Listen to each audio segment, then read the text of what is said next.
I was sitting at my desk when the email came in. No warning, no meeting invite, just a subject line that looked harmless enough. Urgent expansion assignment, immediate availability required.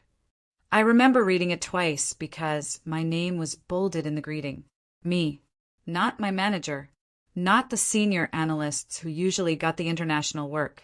Me.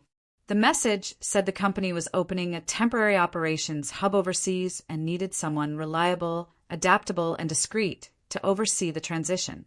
They needed someone willing to travel immediately. They needed someone who understood internal systems and could represent leadership without supervision. They needed me. Before I go any further, please hit that subscribe button, like, and tell us where you are watching from. Now, let's continue. I didn't feel flattered at first. I felt cautious. Overseas assignments came with politics, paperwork, risk. But the email promised full reimbursement, daily allowances, housing coverage, and a performance bonus once the project wrapped. It even said this assignment would position me strongly for future leadership opportunities. That line wasn't accidental. My manager, Jason, had been dangling promotion talk for almost a year. Always vague, always just out of reach. This felt like the unspoken test. When I walked into Jason's office to confirm, he smiled in a way that felt rehearsed. "This is big," he said, leaning back like he'd already won something. "Not everyone gets picked for this." I asked about logistics, flights, lodging, per diem. He waved his hand like I was worrying over pocket change. "Corporate will handle it. Just keep your receipts. Finance loves you. You're meticulous." That should have been my first red flag. Finance did not love anyone. Still, I said yes. Within 48 hours, I was on a plane with a company laptop, a vague itinerary, and an email chain that stopped responding the moment I landed. The country itself wasn't the problem. I won't name it, but it wasn't dangerous or unstable. It was expensive. Everything cost more than expected. Transportation, food, temporary housing, even basic office supplies. The first hotel I stayed in was only approved for 3 nights. After that, I was told to find something reasonable and submit the receipts later. Reasonable, apparently, meant anything under what executives spent on lunch back home. I paid up front. I paid confidently. I paid because I believed reimbursement was a formality, not a negotiation. The work started immediately. Long days, early mornings, late nights, coordinating between time zones that didn't care about my sleep. I was setting up vendor relationships, training local hires, fixing mistakes made by people who would never have to explain them. Every week, I emailed expense reports. Every week, I got the same automated response, received. Processing. No approvals. No rejections. Just silence. By the end of the first month, I had spent more than I made in 2 paychecks. I wasn't reckless. I wasn't living large. I was surviving in a place where even survival came with a receipt. When I emailed Jason again, this time copying finance, his reply came fast. "Let's not escalate unnecessarily," he wrote. "These things take time." I stared at that sentence for a long time. Escalate, as if asking to be paid back for company expenses was an act of aggression. Then things got worse. Halfway through the assignment, leadership expanded my responsibilities. Suddenly, I wasn't just overseeing operations.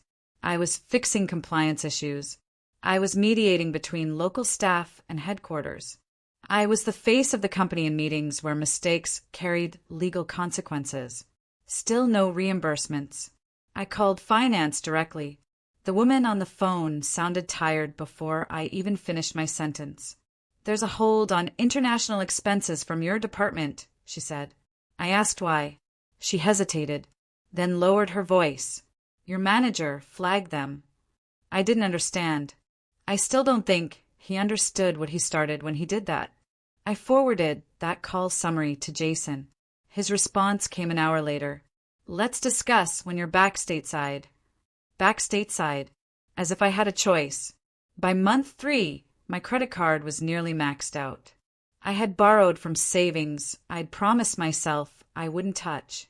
I stopped ordering full meals and started calculating every taxi ride like it mattered. Because it did.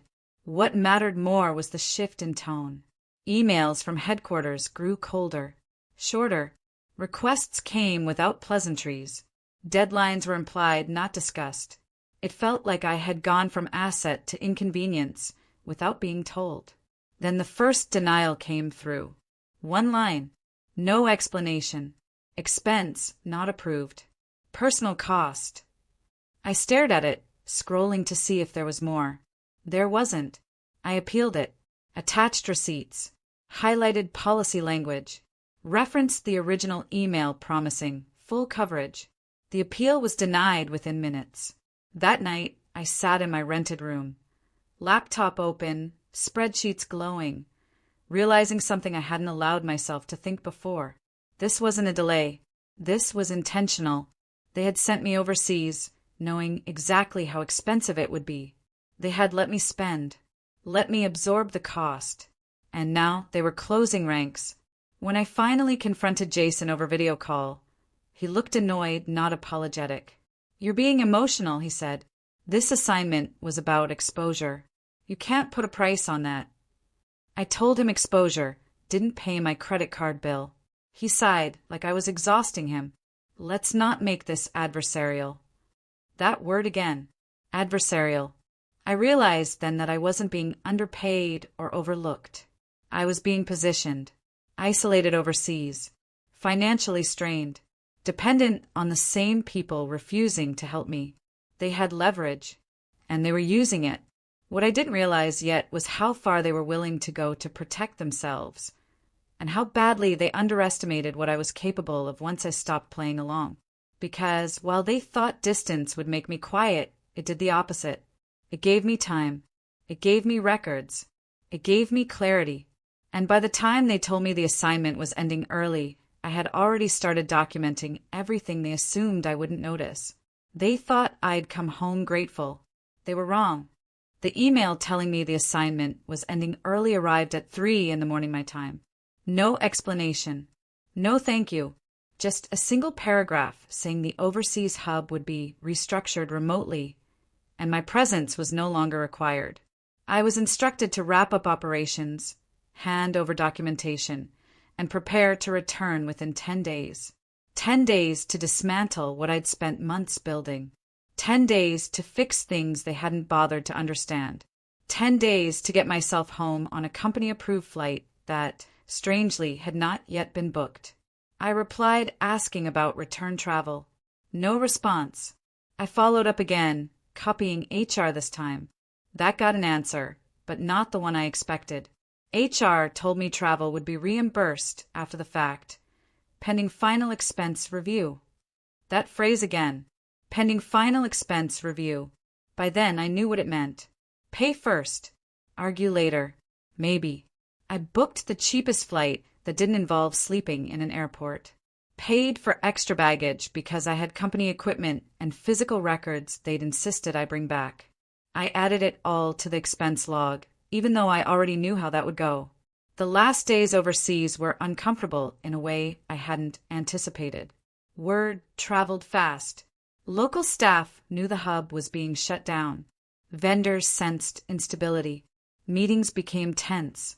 People wanted assurances I wasn't authorized to give. Headquarters stopped replying altogether. I still did my job. I documented everything. I sent handover notes so detailed they bordered on forensic. I logged timestamps, saved emails, archived chat logs. I didn't know exactly why I was doing it at the time. I just knew I needed a record that didn't depend on anyone else's memory. The day before my flight, I received a calendar invite from Jason titled Debrief, Mandatory. It was scheduled for after I landed. I knew better than to cancel it. The flight home was long and uncomfortable. Somewhere over the Atlantic, I did the math one last time. Flights, lodging, transportation, meals, office expenses, equipment replacements. I was out thousands. Enough to hurt. Enough to change my plans for the next year. When I landed, there was no welcome, no car service, no acknowledgement that I'd just returned from representing the company in another country under conditions they controlled. I went home, slept for 4 hours, and logged onto the debrief call. Jason was already there. So was his manager, Sarah, and someone from finance I'd never met. No HR. That didn't feel accidental. Jason opened with a smile that didn't reach his eyes. "First of all," he said, "we appreciate your flexibility during a challenging initiative." That was it. That was the praise. Sarah took over. She talked about budget constraints, about shifting priorities, about how international work required personal resilience. Then finance spoke. "After a comprehensive review," he said, reading from something off-screen, "we've determined that several of your expenses fall outside company policy." Several. As if that softened the blow. I asked which ones. He listed them. Housing. Meals beyond a certain threshold.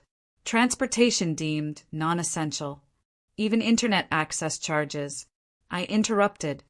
I reminded them the assignment had been approved in writing with full reimbursement. I offered to share the original email. Sarah nodded slowly. "We've reviewed that correspondence." And I asked. "And the language was aspirational," she said, "not contractual." That word landed hard. Aspirational. So was my promotion. So was my trust. I felt something shift then. Not anger. Not panic. Just a clear understanding that this conversation wasn't about policy. It was about control. I asked why the expenses had been flagged in the first place. Jason answered too quickly. Finance noticed irregularities. "What irregularities?" I asked. He hesitated. Just long enough. "Timing," he said. "Volume." I asked if anyone had contacted me while I was overseas to clarify those concerns. No one answered. I asked if the expenses would have been approved had I been a senior manager. Sarah smiled politely. "Let's not speculate." I realized then that this meeting wasn't a discussion. It was a notification. They had decided, and they expected me to accept it quietly. At the end, Jason said something that still echoes in my head. "We don't want this to affect your future here." There it was. The unspoken threat. Push this and see what happens. I logged off without agreeing to anything. The official denial email came later that day. It stated that reimbursement would be partial and final. No appeals. I forwarded it to my personal email. That night I didn't cry. I didn't call anyone. I opened my laptop and started organizing the records I'd collected without fully understanding why. Expense logs, approval emails, policy documents, screenshots of messages telling me to do what's necessary, calendar invites proving my workload, meeting notes where leadership explicitly instructed me to proceed without worrying about costs. It took hours, but when I finished, the picture was clear. They hadn't just refused to pay my expenses. They had orchestrated the entire situation to benefit themselves while shifting financial risk onto me. And I wasn't the first. Buried in old emails were hints, mentions of previous assignments, offhand jokes about tightening belts, comments about people who couldn't handle the pressure. I started reaching out quietly to former colleagues, people who had left, people who had gone silent after ambitious projects. One replied, then another. The stories were different in detail, identical in pattern. Overwork, vague promises, expenses delayed, pushback discouraged, exit framed as a mutual decision. This wasn't a mistake. It was a method. The next morning, I emailed finance asking for a formal breakdown of denied expenses and the specific policy clauses cited. I kept the tone neutral, professional. They replied with a PDF that contradicted itself on page 3. I sent a follow-up pointing out the inconsistency. No response. I emailed HR requesting clarification on reimbursement policy for international assignments. I attached the original approval email. HR replied 2 days later asking to schedule a conversation. I agreed. And this time I recorded everything. Not secretly, openly. I told them I would be taking notes and summarizing the discussion afterward. The tone shifted immediately. HR backtracked, claimed confusion, said they were reviewing the matter internally. That was new. Jason stopped replying to my messages altogether. A week later, my access to certain internal systems was revoked. No explanation, no notice, just locked out. I was still employed, still expected to work, but suddenly excluded from projects I'd been leading. I understood the message. They were waiting me out. What they didn't know was that I had already stopped expecting fairness from them. I was thinking bigger, because once I stopped asking them to do the right thing, I started asking what would happen if the right people found out what they'd done. And I knew exactly where to start. The first place I started wasn't legal. It wasn't public. It was internal, quiet, and methodical. I wanted to understand how deep this went before I made a single move they couldn't undo. I began by reconstructing the timeline from their perspective instead of mine. When the idea for the overseas hub appeared, who approved it? Who signed off on budgets? Who quietly disappeared from email chains the moment money became real? That's when I noticed something I'd missed before. Jason hadn't initiated the assignment. He had volunteered me. There was an earlier thread, weeks before I was informed, where senior leadership discussed staffing options. My name appeared once, then again, always followed by Jason replying within minutes. She's dependable. She won't push back. She understands loyalty. That last one sat heavy. Loyalty to them meant silence. I printed those emails. Old-fashioned physical copies. I wanted something tangible. Something that didn't vanish with a revoked login. While I did that, HR finally scheduled their conversation. This time it was 2 representatives and a director I hadn't spoken to before. The tone was rehearsed concern. They thanked me for my patience. They acknowledged the situation was unfortunate. They emphasized that the company valued transparency.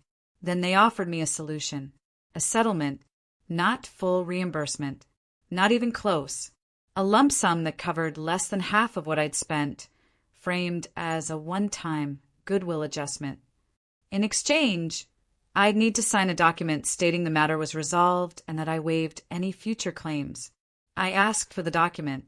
They hesitated, then sent it over while we were still on the call. I read it slowly. Every clause, every carefully chosen word. The language wasn't about resolution. It was about insulation. It protected them from audits, from complaints, from precedent. I asked what would happen if I didn't sign. The director smiled thinly. We'd be disappointed. Disappointed. I told them I needed time to review. They agreed. But I could hear the impatience beneath their politeness. That night I didn't sleep much. Not because I was unsure, but because I was calculating. Accepting the settlement would make my immediate financial stress easier. It would also erase everything else. And I knew now that this wasn't just about me getting my money back. This was about a system that worked because people like me absorbed the cost and moved on quietly. I didn't sign. Instead, I sent a detailed email the next morning outlining discrepancies in their offer, citing policy language, approval emails, and contradictions in finance's own documentation. I asked for clarification on why expenses previously approved in writing were now deemed personal. I CC'd legal. That was when things shifted from passive pressure to active retaliation. Within days, my performance review was scheduled early, months early. The feedback was vague but negative. Words like communication challenges and alignment concerns appeared without examples. Projects were reassigned. My calendar emptied. People I'd worked with for years stopped replying to messages. Jason finally resurfaced. He asked if we could reset the relationship. We met in a conference room with glass walls. He talked about stress, about misunderstandings, about how my approach had surprised leadership. You're smart, he said, but you're making this harder than it needs to be. I asked him directly why he'd flagged my expenses. He leaned forward, lowered his voice. Because that's how it's done, he said. Everyone knows overseas assignments come with personal investment. I told him that wasn't in policy. He shrugged. Policy is flexible. That answer told me everything. I asked if he'd ever been sent overseas under the same conditions. He laughed. Of course not. There it was, the unfiltered truth. After that meeting, I stopped engaging informally. Everything went through email. Everything was documented. I also started speaking to an employment attorney. Quietly, hypothetically, I laid out the facts, the promises, the refusals, the retaliation. The attorney listened without interrupting. When I finished, she said, "This isn't just reimbursement. This is misclassification of expenses, potential wage theft, and retaliation." Hearing those words out loud was sobering, validating, dangerous. She advised me not to resign, not to sign anything, not to confront leadership directly anymore. Let them make the next mistake, she said. They didn't keep me waiting long. A week later, I was placed on a performance improvement plan. The timing was laughable. The goals were vague. The expectations impossible. It was a paper trail designed to justify an outcome they'd already decided on. I didn't panic. I complied. I met every metric. I submitted weekly updates so detailed they bordered on absurd. They couldn't fault my work, so they shifted tactics. Suddenly, my role was restructured. My responsibilities reduced. My visibility minimized. I was still employed, but functionally sidelined. That's when I received an email from someone I didn't expect. A former colleague. Someone who had left the company 2 years earlier after an international project. She had heard through the grapevine what was happening to me. Her message was short. They did the same thing to me. Different country. Same excuses. I wish I'd fought harder. We spoke on the phone that night. For hours. Her story filled in gaps I hadn't known existed.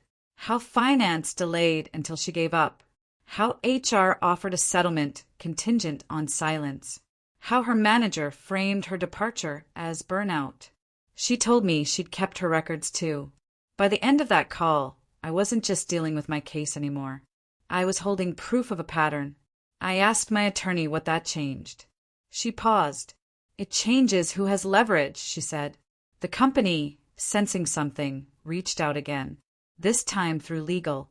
Their tone was cooler, more formal. They reiterated the settlement offer, added a small amount, emphasized confidentiality. I declined. Again, that's when the final move came. They scheduled a termination meeting. No warning. No explanation beyond organizational realignment. I wasn't shocked. I was ready. The meeting was brief. Polite. They offered severance, conditional on signing the same waiver I'd already refused. I asked for everything in writing. They provided it. I walked out with my laptop returned, my badge surrendered, and a box of personal items that felt strangely light for how heavy everything else was. That afternoon, I emailed my attorney. They fired me, I wrote. She replied within minutes. Good, she said. Now we can talk. What followed wasn't dramatic in the way movies portray it. There were no shouting matches, no sudden confessions. There were letters, demands, deadlines. There was an audit request that made finance very nervous. There was a regulatory inquiry that leadership hadn't anticipated. Suddenly, the company that had dismissed my expenses as personal costs was very interested in resolving matters quickly. They reached out again. This time, the number was different, significantly different, but I wasn't done yet. Because once you see how easily they gamble with other people's money, you start to wonder what else they've been willing to risk. And I was no longer asking quietly. I was asking in ways that required answers. Once the legal letters went out, the silence broke. Not all at once. Not dramatically. It cracked in small, telling ways. Missed calls from unknown numbers. Emails marked urgent that said very little. Calendar invite sent and then quietly canceled. For the first time since this began, they were reacting to me instead of the other way around. My attorney warned me not to read too much into it. Companies panic in private, she said. What matters is what they put in writing. And they put a lot in writing. Their legal team responded with language that sounded cooperative on the surface, but defensive underneath. They asked for clarification, requested timelines, suggested mediation. They wanted to resolve the matter amicably. What they wanted was control. We responded with facts, dates, policies, emails, screenshots, expense approvals, internal messages where leadership explicitly instructed me to proceed without delay or cost concern.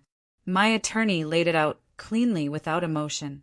The tone wasn't accusatory. It didn't need to be. It simply showed what they had done. That's when they made their next mistake. They claimed my overseas assignment was voluntary and therefore subject to discretionary reimbursement. Voluntary. As if I had woken up one day and decided to move across the world on my own dime for fun. We replied with the email titled Urgent Expansion Assignment, Immediate Availability Required. We highlighted the word required. We attached the calendar invite labeled Mandatory Briefing. We included the performance review comments praising my willingness to accept high-impact assignments. They went quiet again. While this back and forth played out, something else happened that I hadn't anticipated. People started reaching out to me. Quietly, carefully, often late at night. Current employees, former employees, people I barely knew, and people I hadn't spoken to in years. They all said some version of the same thing. I heard what you're doing. I wish I'd done the same. Can I tell you what happened to me? I didn't solicit these stories. I didn't post anything publicly. Word traveled the way it always does in workplaces like that, through side channels, whispered Slack messages, cautious LinkedIn DMs. One woman had been sent to open a satellite office domestically. She was told relocation expenses would be covered. They weren't. When she pushed back, she was labeled difficult and passed over for promotion. Another had taken on dual roles during a restructuring. He was promised a temporary stipend. It never came. When he asked about it, his manager told him to think long-term. There was a pattern emerging that went beyond international assignments. The overseas angle just made the numbers bigger and the harm harder to hide. I compiled everything. Names, dates, outcomes. Not to publish, not to threaten, just to understand. My attorney reviewed it and nodded slowly. This is systemic, she said, and they know it. That knowledge changed the tone of negotiations. The next offer they made was closer to full reimbursement. They framed it as a compromise, a way to put the matter behind us, still contingent on silence. I asked my attorney what would happen if I refused again. They'll increase it, she said, and then they'll get angry. She was right. Their third offer came with a deadline, a firm one. Sign by Friday, or the offer would be withdrawn. I didn't sign. On Monday, they withdrew it. On Tuesday, they sent a new one that exceeded the original amount I was owed. It included legal fees. It included damages. It included language acknowledging miscommunication. Still no admission of wrongdoing. By then, I wasn't just thinking about money. I was thinking about precedent. I asked for one change. Remove the confidentiality clause. They refused. That refusal told me more than any email before it. They didn't care about paying me. They cared about making sure no one else ever found out they'd paid me. We went back to the table. While this was happening, the regulatory inquiry my attorney had initiated quietly moved forward. It wasn't dramatic. It didn't involve agents or raids. It was paperwork, requests for documentation, questions about expense classifications and reimbursement practices. The kind of inquiry that makes executives nervous because it doesn't go away if ignored. The company responded publicly as if nothing was wrong. Business as usual.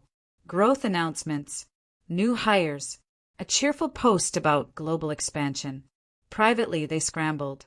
I found out later that Jason had been transitioned to another role. No announcement. Just gone. Sarah followed a month after that. I didn't celebrate. I didn't feel vindicated. Mostly I felt tired. Dragging the truth into the light takes more energy than burying it ever did. Eventually, the settlement we reached was quiet but complete. Full reimbursement, additional compensation, legal fees covered, no admission of wrongdoing, and no confidentiality clause. They tried to include one anyway, buried deep.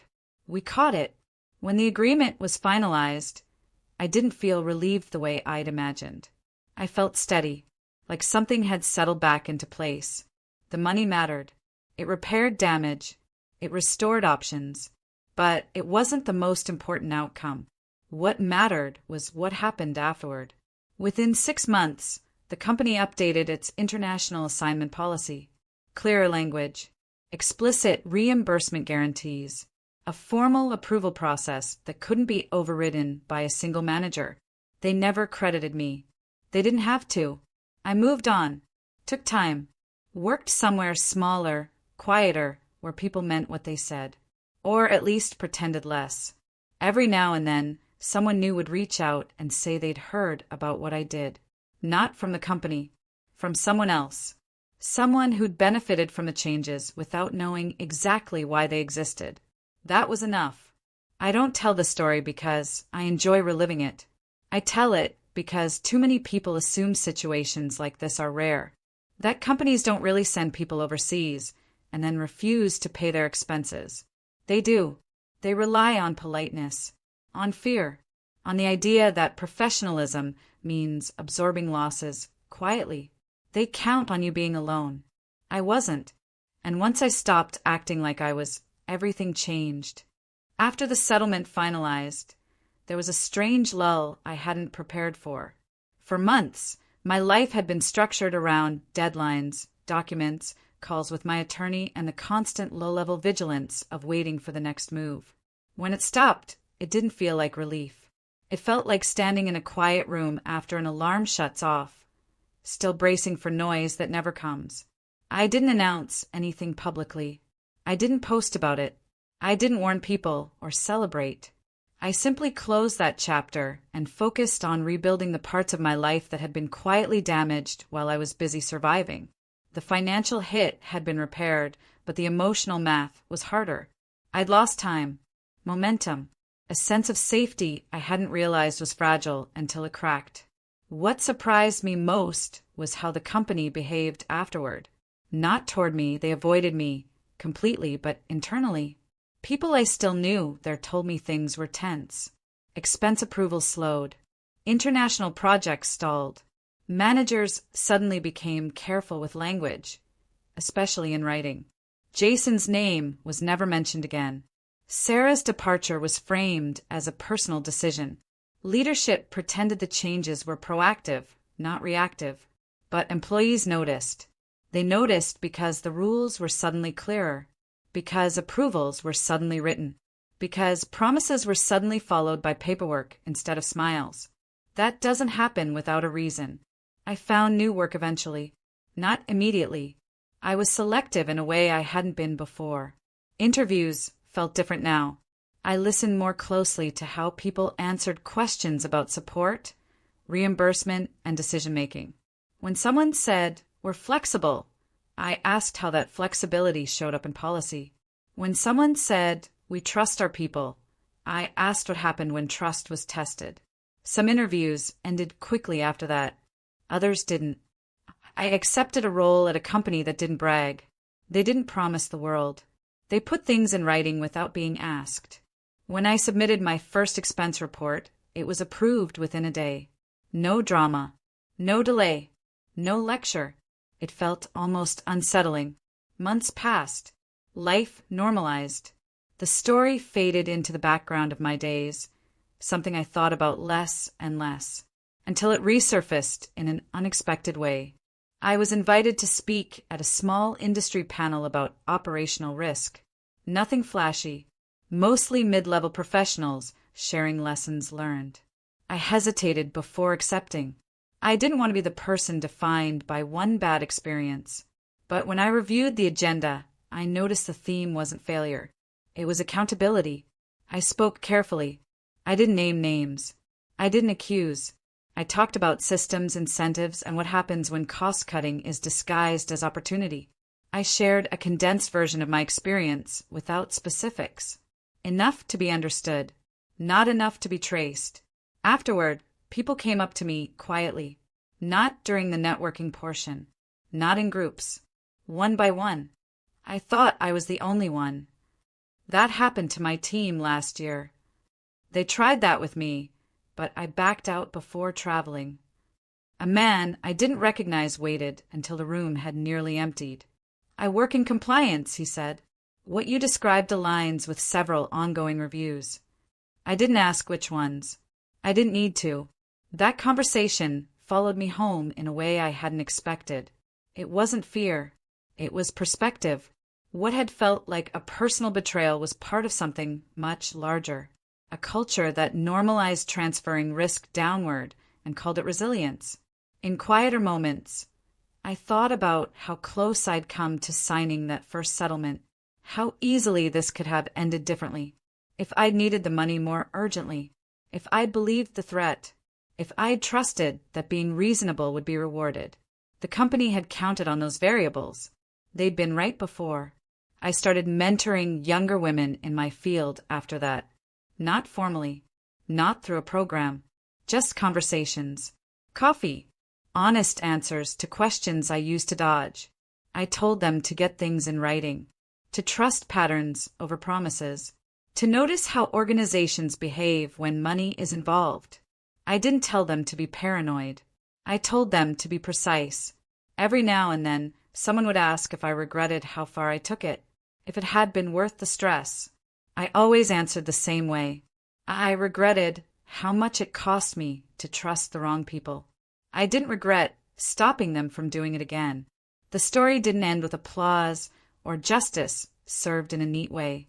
It ended with policies updated quietly, managers reassigned discreetly, and a company that learned, at least temporarily, that some people don't disappear when pushed. They document, they wait, and they respond in ways that don't look dramatic from the outside but change the equation entirely. I stopped seeing what happened to me as something I survived. It was something I interrupted, and that distinction mattered more than I expected. Time created distance, but it also created clarity. The farther I got from that company, the more details resurfaced that I'd ignored while I was inside it. Things that felt small then. Comments brushed off as jokes. Warnings disguised as advice. I remembered the first time someone had hinted at what overseas assignments really were. It was months before my email arrived. A senior colleague had laughed during a meeting when international expansion came up. "Great for the resume," he'd said. "Terrible for your wallet." Everyone chuckled. I had too. I didn't laugh the second time I remembered it. I also noticed how often risk flowed downward in that organization. Leadership approved initiatives without budgets. Managers volunteered subordinates instead of themselves. People who absorbed costs were praised for being team players. People who questioned things were quietly sidelined. It wasn't chaos. It was efficient. That realization changed how I evaluated every professional interaction afterward. Not with suspicion, but with awareness. I paid attention to who benefited when decisions were made quickly, who carried consequences when plans changed. Around that time, another former employee reached out to me, someone I hadn't spoken to directly before. She'd heard my name through a mutual contact and wanted to talk. Her story was different, but the structure was familiar. She'd been sent abroad for 6 weeks to troubleshoot a failing partnership. Promised support, promised reimbursement, promised a bonus. She got none of it. What she did get was labeled not adaptable in her next review. She hadn't fought. She'd been tired. She needed the job. She swallowed the loss and left quietly a year later.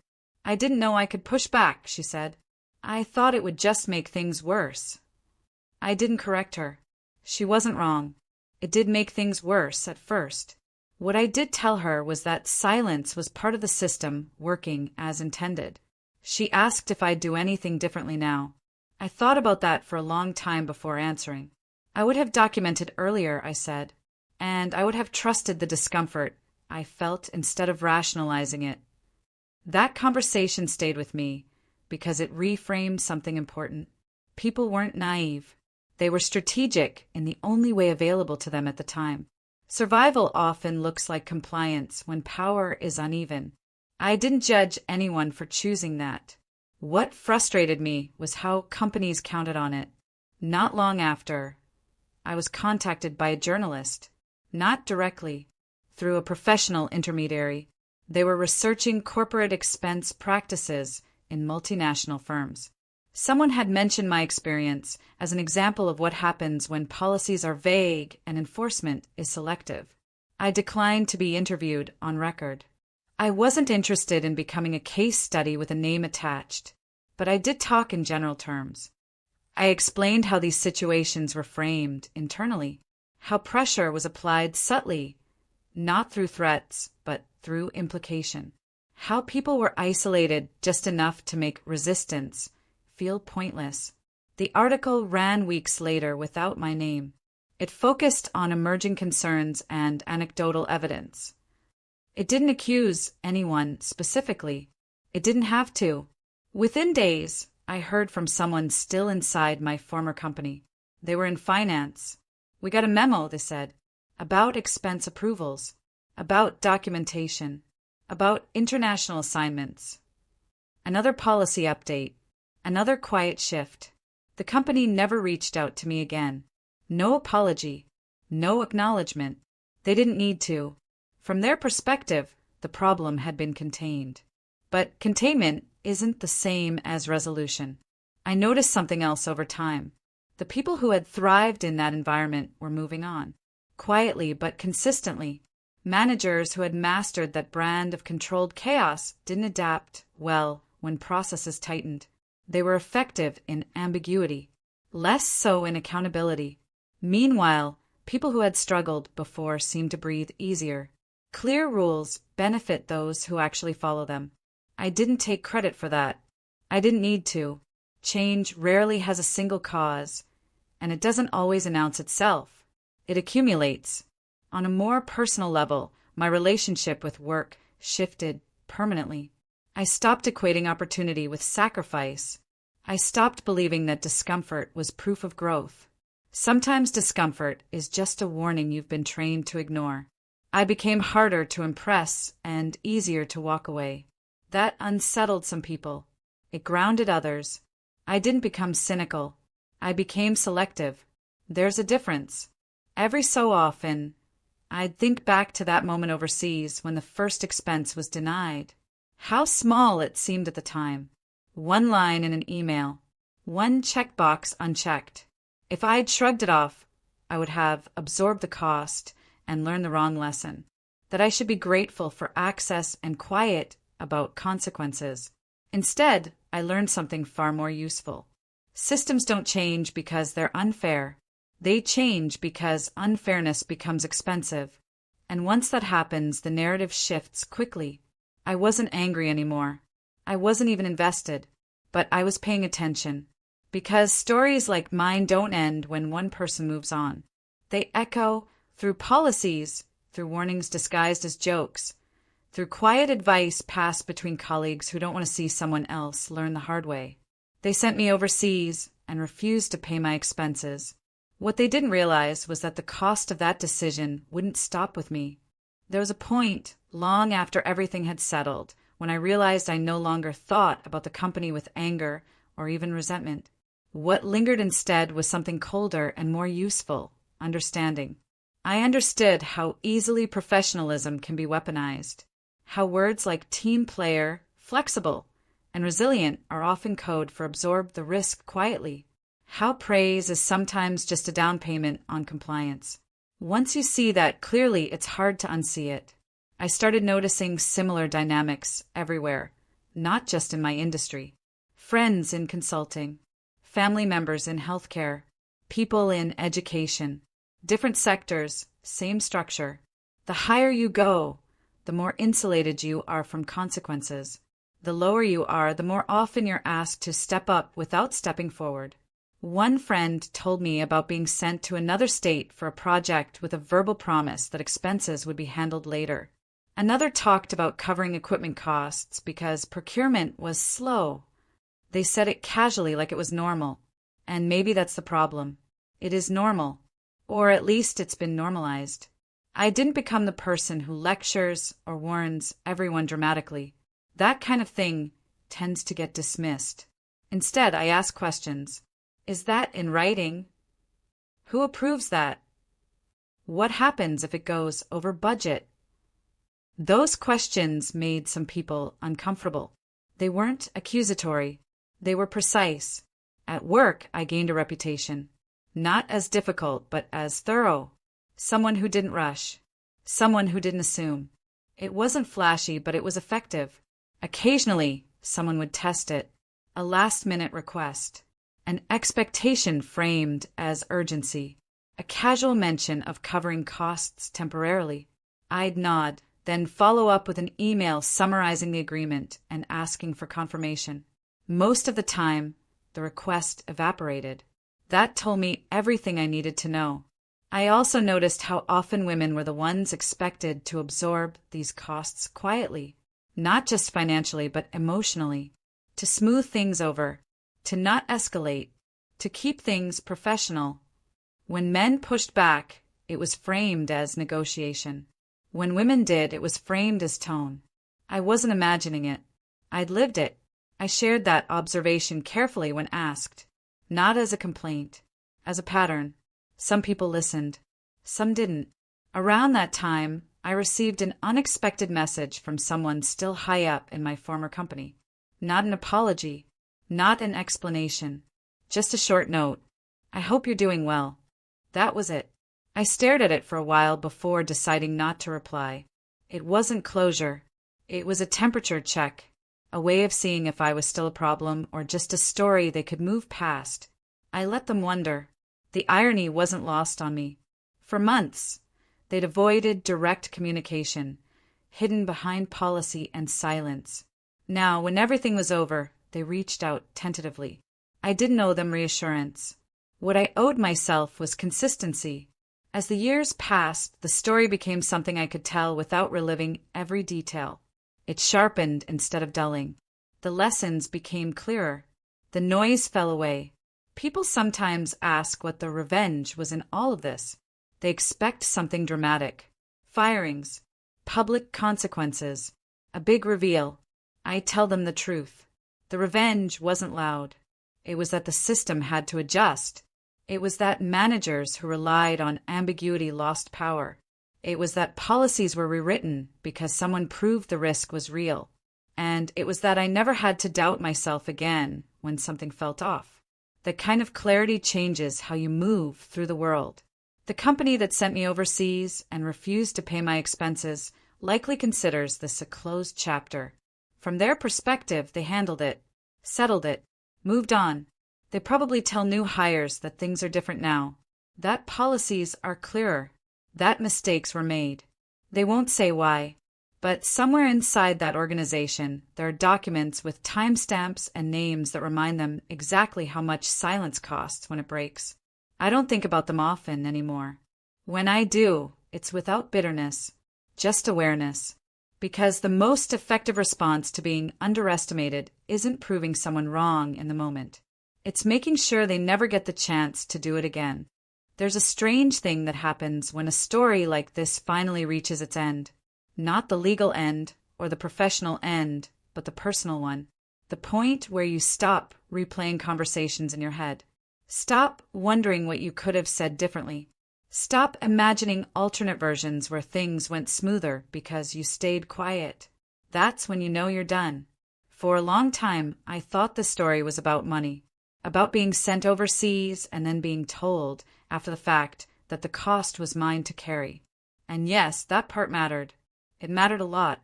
It changed my finances, my plans, my sense of stability. But in hindsight, the money was just the lever. What this was really about was how easily organizations test the limits of what they can get away with. How they start small, a delayed reimbursement, a vague answer, a suggestion that you're being impatient. Then they wait to see what you'll tolerate. If you accept it, they learn something about you. If you push back, they learn something else. When I think about that first email now, the one that sent me overseas, I see it differently. I don't just see opportunity or ambition. I see risk being quietly transferred. I see a decision that benefited people who would never have to put their own money on the line. They didn't pick me because I was the most senior.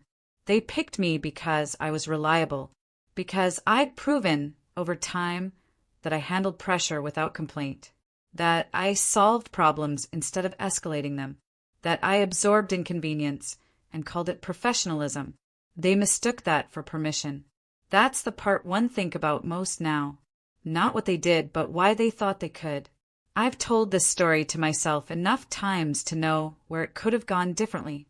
If I'd signed that first settlement, if I'd told myself it wasn't worth the fight, if I'd convinced myself that this was just how things worked, if I'd done any of that, nothing else would have changed. Not for me. Not for the people who came after me. The company would still be sending people overseas with vague promises. Managers would still be volunteering others instead of themselves. Finance would still be quietly waiting people out until they gave up. And I would have carried the cost alone, like they expected. Instead, the cost shifted. It shifted into policy updates, into audits, into internal discomfort, into managers having to explain decisions instead of hiding behind them. That's not revenge in the dramatic sense. There was no moment where everything exploded and everyone clapped. It was slower than that, quieter, more uncomfortable, which is usually how real consequences look. I don't tell the story to position myself as fearless or heroic. I wasn't. There were nights I thought about backing down, moments where the pressure felt unnecessary and exhausting, times when staying quiet would have been easier. But I kept going because something in me couldn't accept the idea that doing your job well meant paying for it out of pocket and smiling while you did. I couldn't accept that professionalism meant silence. If you're listening to this and parts of it feel familiar, that's not an accident. These situations don't stand out because they're rare. They stand out because they're usually hidden, spread out, normalized, one person at a time. Maybe you've been told to cover a cost temporarily. Maybe you've been promised reimbursement later. Maybe you've been warned not to escalate because it might affect your future. And maybe, like me, you've been weighing the cost of pushing back against the cost of letting it go. I won't tell you what to do. Everyone's circumstances are different. Everyone's risk tolerance is different. But I will say this. Pay attention to what's being asked of you quietly. Pay attention to what's never put in writing. Pay attention to who benefits when you're told to be patient. Because companies don't change when people suffer politely. They change when suffering becomes documented, when silence turns into records, when personal cost turns into organizational risk. They sent me overseas and refused to pay my expenses. They thought distance would make me smaller. They thought pressure would make me compliant. They thought I'd come back grateful just to still have a job. What they didn't account for was what happens when someone decides they're done absorbing losses meant for someone else. Now, I'm curious what you think. If you were in my position, would you have signed the settlement and moved on? Would you have fought, knowing the stress it would bring? Or have you ever been in a situation like this and realized too late that the cost was never supposed to be yours? If you enjoyed watching, please subscribe for more. Don't forget to hit the notification bell so you never miss a story. Thank you for watching and have a nice day. Because stories like this don't end with one person. They keep going quietly in offices and emails and opportunities that sound generous until the bill comes due. And once you've seen that pattern, you start to notice it everywhere,